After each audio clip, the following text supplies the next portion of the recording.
ವಿಜಯಪುರದಲ್ಲಿ ಆರ್ಎಸ್ಎಸ್ನವರು ಪಾಕಿಸ್ತಾನ ಧ್ವಜ ಹಾರಿಸಿದ್ರು ಎನ್ನುವ ಮೂಲಕ ಬಿಕೆ ಹರಿಪ್ರಸಾದ್ ವಿವಾದದ ಮೈಮೇಲೆ ಎಳ್ಕೊಂಡಿದ್ದಾರೆ. 2012ರ ಜನವರಿ 1ರಂದು ಸಿಂದಗಿಯ ತಾಲೂಕು ಕಚೇರಿ ಆವರಣದಲ್ಲಿ ಪಾಕಿಸ್ತಾನ ಧ್ವಜ ಹಾರಿಸಲಾಗಿತ್ತು.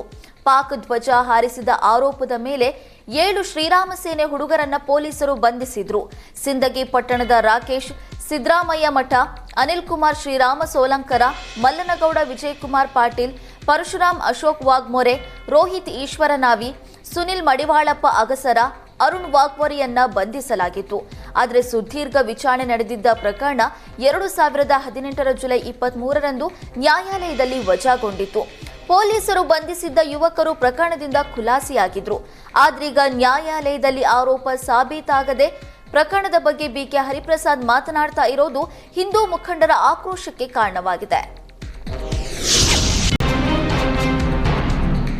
ಬಳ್ಳಾರಿಯಲ್ಲಿ ನಟ ಧ್ರುವ ಸರ್ಜಾ ಅಭಿಮಾನಿಗಳು ಹಾಗೂ ಧ್ರುವ ಆಸರೆ ಫೌಂಡೇಶನ್ ಸಂಸ್ಥೆ ವತಿಯಿಂದ ಕಾರ್ಯಕ್ರಮವನ್ನು ಹಮ್ಮಿಕೊಳ್ಳಲಾಯಿತು. 400 ಆಟೋಗಳಿಗೆ ಕೆಡಿ ಸಿನಿಮಾದ ಸ್ಟಿಕ್ಕರ್ ಅಂಟಿಸುವ ಕಾರ್ಯಕ್ರಮಕ್ಕೆ ನಟ ಧ್ರುವ ಸರ್ಜಾ ವಿಡಿಯೋ ಕಾಲ್ನಲ್ಲಿ ಚಾಲನೆ ನೀಡಿದರು. ಇದೇ ವೇಳೆ ಧ್ರುವ ಆಸರೆ ಫೌಂಡೇಶನ್ ಸಂಸ್ಥಾಪಕ ಎಂಜಿ ಕನಕ ಮಾತನಾಡಿದರು. ನಿರಂತರ ಹಿಟ್ ಸಿನಿಮಾ ನೀಡಿರುವ ಧ್ರುವ ಸರ್ಜಾ ಕೆಡಿ ಸಿನಿಮಾ ಕೂಡ ಸೂಪರ್ ಹಿಟ್ ಆಗಲಿದೆ. ಸ್ವತಃ ಧ್ರುವ ಸರ್ಜಾ ಅವರೇ ವಿಡಿಯೋ ಕಾಲ್ ಮುಖಾಂತರ ಆಟೋಗಳಿಗೆ ಕೆಡಿ ಚಲನಚಿತ್ರದ ಸ್ಟಿಕ್ಕರ್ ಅಂಟಿಸಲು ಚಾಲನೆ ನೀಡಿದ್ದು ವಿಶೇಷವಾಗಿದೆ.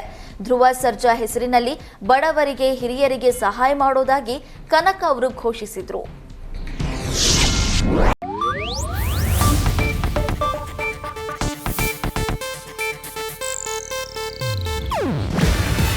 ಇದು ಏಷ್ಯಾನೆಟ್ ನ್ಯೂಸ್ ನೆಟ್ವರ್ಕ್ ಪ್ರಸ್ತುತಿ.